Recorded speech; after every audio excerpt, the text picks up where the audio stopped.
nay mình sẽ múc ba tôm chả nha, chả tôm nha, với chả cá nữa nha. Mình sẽ ăn kèm theo với cơm nha. Cậu mình không ăn cơm. Ăn thôi. Cái này là cái gì vậy Hải? Chả tôm. Rồi cậu đã múc bên chả tôm nha. Mời các bạn ăn nha. Các bạn nha.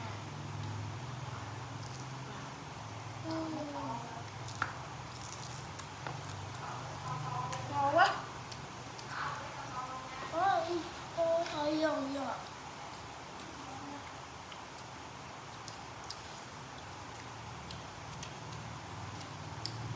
Quá xót xa. Ngon lắm rồi.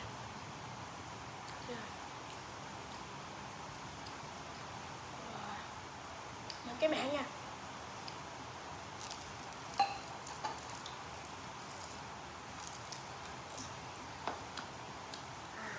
Rất là ngon nha.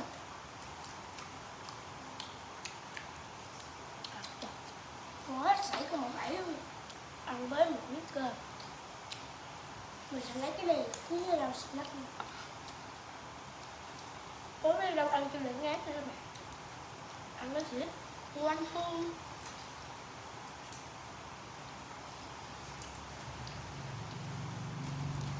Có bữa thì mình biết ăn snack, có bữa thì mình biết ăn. Đây là mắm chanh nha các bạn. Mời các bạn nha.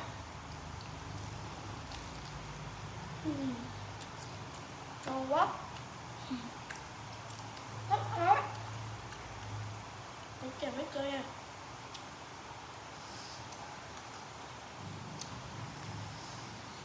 Mời cô chú anh chị các bạn nha. Cô chú anh chị các bạn nha.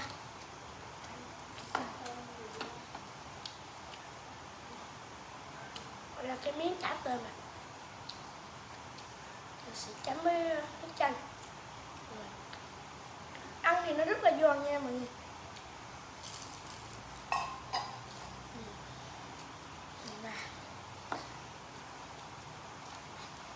Anh nghe nè. Mình sẽ cuốn với cái này. Hai người nè. Lấy cái này. Hai là cái bao tay á rồi cắt cái này đâu. Dạ. Ý. Ăn ngon ngon. Ăn thì ăn nhức cái nắp mình. Ăn ra. Chấm ra. Nhấc cái nắp xong là từ từ cái nắp còn mới nhấc luôn.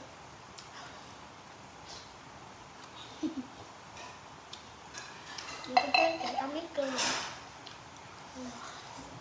Ngon quá. Ở bên ngoài có đây là bên trong này. Wow, cái miếng chả cá nó to quá.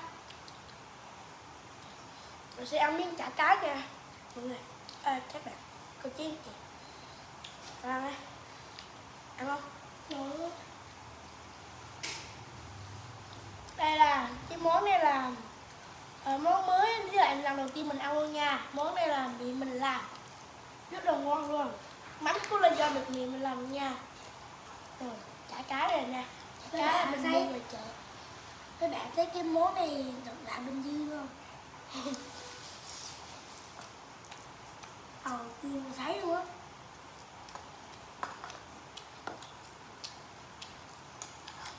Cái này là mình rửa tay rồi nên mình mới bắt tay nha mọi người. Chứ ai mà chưa rửa tay ăn vô là dơ lắm. Đau bụng luôn á. Mất vệ sinh.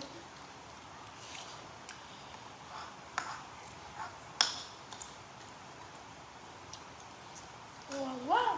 Mà không biết cơm. Ngon chứ. Ngon chứ.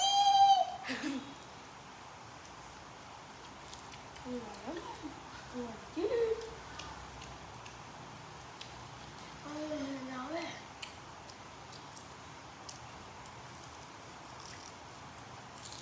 Ngon lắm.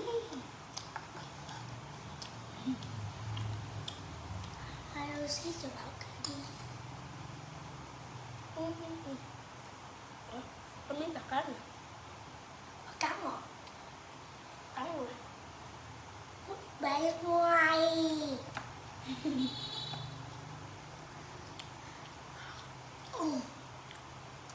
Ăn bê đâu. À khoan. Ăn luôn.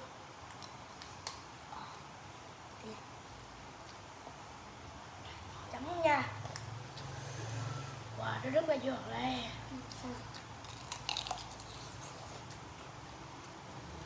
Rất là giòn luôn. Giòn dữ. Tốt tốt, tốt tốt.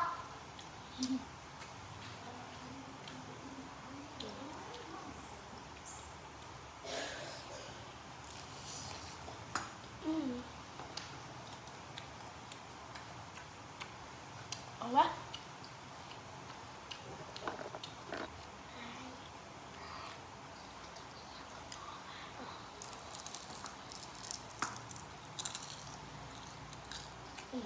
Rất là ngon. Mình sẽ ăn với cái này rồi mới đã.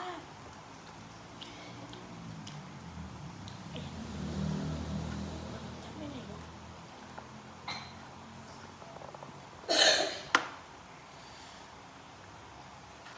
Wow.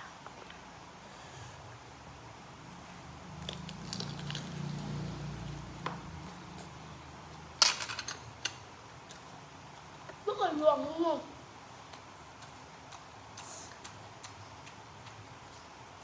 Mình ăn cái này cũng rất là no rồi nha.